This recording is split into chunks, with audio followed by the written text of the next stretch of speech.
By means of the Entity Selection Filter toolbox, you can define your entity selection criteria, applying it to a group of objects.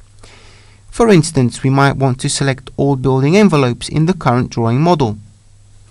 Listed in black, you have a colored group of all of the objects that are in the model, and each one is also numbered. All other objects that are not in the drawing are colored in grey. So let's select the vertical building envelopes and see that the default selection condition is all entities, which allows us to select all building envelope entities. By selecting a different condition, we can continue to customize our selection.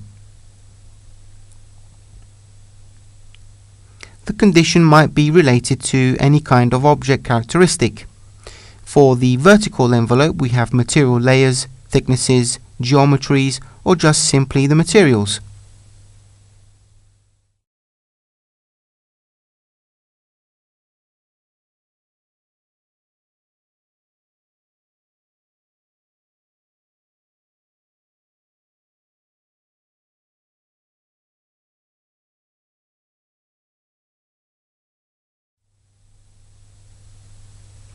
With this way of selecting, we can also apply a common modification, defining a different material or other kinds of properties.